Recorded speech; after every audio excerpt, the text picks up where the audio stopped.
Hello again. Today I'm going to talk a little bit about indications of other lifetimes and the different kinds of things that popped up in my own life, which should have been a clue to me, but wasn't. I had no idea why any of it was happening. Even after I had the revelation of another lifetime, I still did not see what the lifetime was, let alone other lifetimes. So in the beginning, first of all, I was born with scarlet fever, which was a big clue to begin with. I was born struggling to breathe, and it turns out, which I did not find out about for 30 years, almost 30 years, I had worked as Hitler's plenipotentiary of labor towards the last 3 years of the war, and in that capacity brought lots and lots of people into Germany to work as slave labor, and got myself hung as a result by the Allies. So I left that last life not able to breathe because of the hanging, and then I entered this current life unable to breathe and spent the first year of my life in a hospital. But of course, as a child, I had no clue. As a little girl, I was partial to march music, which is another clue that I did not pick up on. Had no idea. There were no more clues coming to me until I ended up in New York. Fritz had been intensely anti-Semitic, and thanks to my parents' move, we ended up in New York. And New York has the world's second largest Jewish population. So then I had all kinds of relationship with all kinds of Jewish people to help me process, I suppose, that part that was Fritz's legacy. And so one of my early friends in Long Island was a Jewish girl, Marilyn, whom I grew very fond of. I really loved her family. She had just absolutely the nicest parents, especially her mom. I adored her mom. She was warm and she was welcoming, and she cared about the kids, and she talked to them, so different from my own mother, that I just loved Marilyn and her mom. Then I worked as a mother's helper for a Jewish family on Long Island, and there was a little bit of seduction going on there with the family's father. He was a very nice looking man, and I found myself attracted to him. And that was followed by being seduced by my former gym teacher, who happened to have been Jewish. So I had those different experiences. Then my father moved us into Brooklyn, into the heart of a Jewish neighborhood. So then I ended up going to Midwood High School, and that was traumatic for me. That was very traumatic. As my father was enrolling me, I asked about German. I had no idea that I was in the middle of a huge Jewish neighborhood there. And the lady in admissions said to us, "German is a very unpopular language in this school. We don't carry it."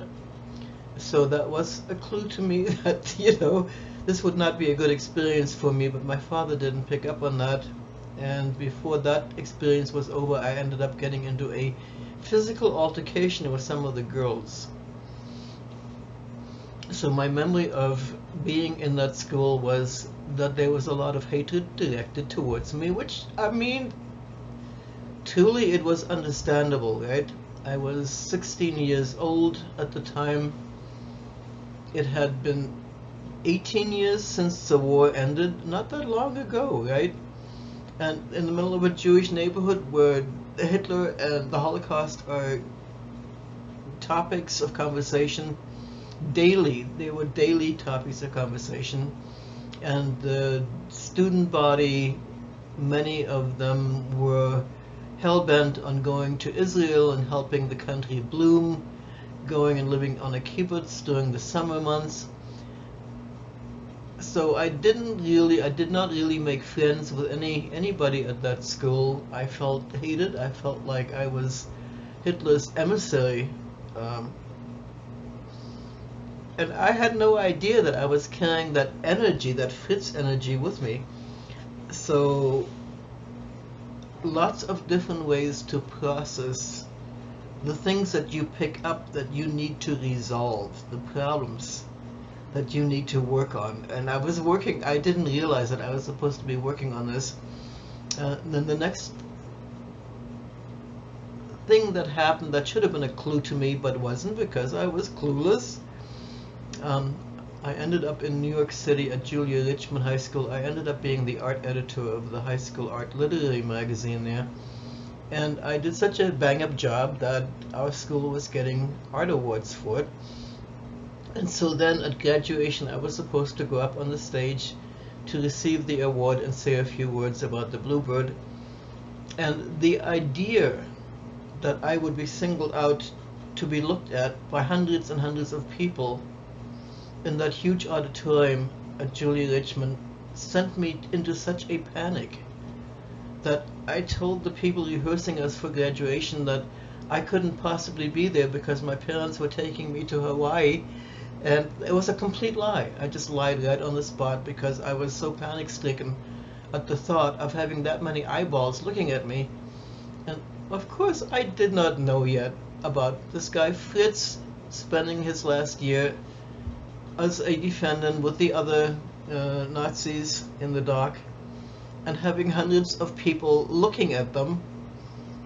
But I didn't know what it was about the idea of having that many people look at you that should be that terrifying.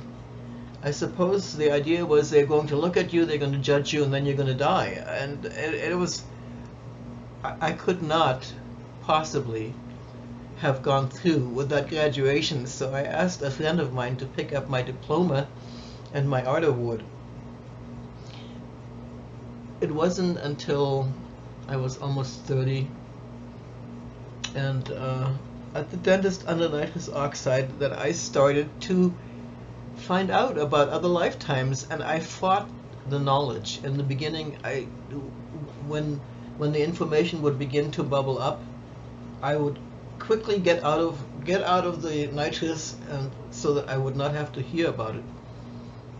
But in fact, it was 1977 when I uncovered the fact that I had lived in Nazi Germany and bad things had happened. But I wasn't told who it was at that time. And then some years later, it was almost 20 years later, I was moved to buy a sailboat. I lived in landlocked New Mexico where people don't usually sail. But in wanting to run away from casinos, I decided that what I really wanted to do instead of being here was I wanted to go sail. And so I bought a 22-foot sailboat and learned how to sail it in Florida. And at the same time, I was writing a fairy tale about a magic cat.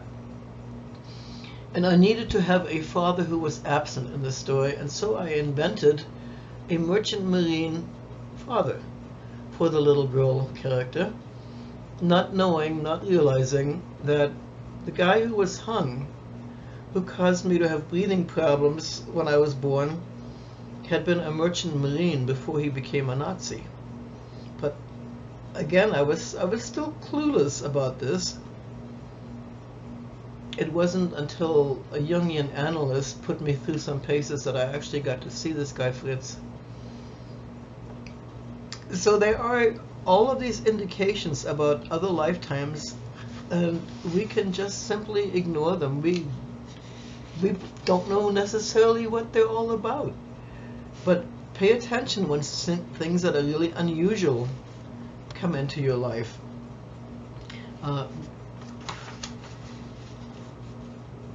One of the things in later life, I was just keen on learning how to play the piano. It was like I was obsessed. And it turned out that I have zero aptitude for playing the piano. Just none at all. I have tried. I got lessons, and somehow I'm just not cool. My fingers are not coordinated with my brain. Somehow I just couldn't do it. Could not do it, and I so love piano music. I also love flowers, a whole lot. And here, later, I got to see a lifetime as this woman in France and her magnificent gardens. Marie, who made tapestries and loved flowers, and was a very happy lifetime. Another thing that helps you to realize connections you might have had is your reaction, your physical, visceral reaction to places. From the very first time that I've seen any kind of images of Machu Picchu, it has sent chills down my spine. So I believe that there is a lifetime Peruvian Inca, I'm not sure, that did not end well for me. I don't know how many people were being sacrificed on Machu Picchu. My revulsion to seeing it might be connected to that in some capacity. And then there are such things like, I went into an antique shop in New Orleans. We were living outside of New Orleans, Jim and I. And as I was leaving the store, I felt like this mask high up on a wall in back of me was calling me to come back. And so I turned around and I looked at this hideous mask. It was like, you have to own me, you have to buy me, I need to be yours. Somehow the mask was letting me know, or something was letting me know, I needed to buy this mask. And it was just a very hideous mask with these big bulging eyes and these huge teeth, big nostrils. I mean, it's an ugly looking thing. But it wanted to come home with me. I didn't know why, and so I bought it. I have it hanging. It faces my front door, and it turned out to be a Tibetan ritual mask. It's a demon. It's a protective demon. So it protects me, so nobody can come into my home who's not invited, as it faces the front door. It won't let any energy in that's not good for me. And at the same time, at around the same time, I was buying my first Japanese car, and I wanted to give it, all my cars have always had names. Right now I have Philly Girl because I went to Philadelphia to get her. But that car, I decided to give it the name Tashi. It just sounded Japanese to me. And it turned out that the name that I had conjured out of completely thin air is a Tibetan word. It means good, great fortune. And so between the Tibetan ritual mask, which asked me to come and get it, and the car's name, which I thought was Japanese sounding, I believe that there is a strong Tibetan connection. Years ago, I was fascinated by the books of Lobsang Rampa. He wrote all kinds of things about Tibet. I'm not sure that all of it or any of it was true, but it was fascinating reading and I loved it.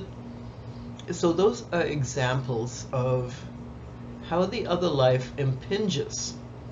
The idea that if you have anti-Semitism to work through, you're going to be finding yourself surrounded by a lot of Jewish people, and you had best start working through whatever needs to be corrected.